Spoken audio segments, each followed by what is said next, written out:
ভাবছিলাম আজ কোনো রান্নার ভিডিও রেসিপি করব না।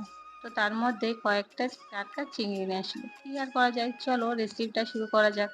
তো ভালো করে চিংড়িগুলোকে কেটে নিয়ে জলে পরিষ্কার করে নিয়ে তার মধ্যে হলুদ লবণ মাখিয়ে সাইডে রেখে দিয়েছি। এবার কড়াইতে বেশ খানিকটা সরষের তেল দিয়ে তেলটা একদম গরম হয়ে গেলে সবকটা চিংড়ি এভাবে ভাজতে দিয়ে দিয়েছি। চিংড়িগুলোকে একদম লাল লাল করে ভেজে নেব। লাল লাল করে ভাজা হয়ে গেলে তুলে নিয়ে আসি। ওই কড়াইতে একটা তেজপাতা আর কিছুটা কালো জিরে দিয়ে ভালো করে ভাজা ভাজা করে নেব। তারপর বেশ খানিকটা কোচানো পেঁয়াজ আমি দিয়ে দিয়েছি এখানে। ভালো করে পেঁয়াজগুলোকে একদম লাল লাল করে ভাজা হয়ে গেলে তার মধ্যে থেকে তেল ছেড়ে দিলে এরই মধ্যে একটা মশলার পেস্ট করে নেব।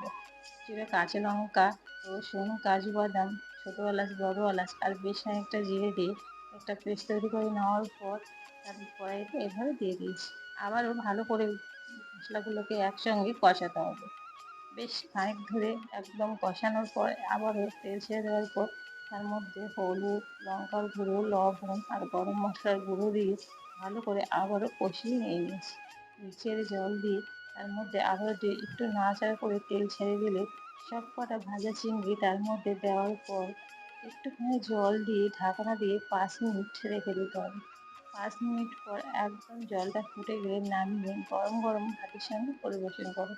টাটা। দেখা হচ্ছে আবার কোনো নেক্সট ভিডিওতে। ততক্ষণ সবাই ভালো থাকবেন। টাটা।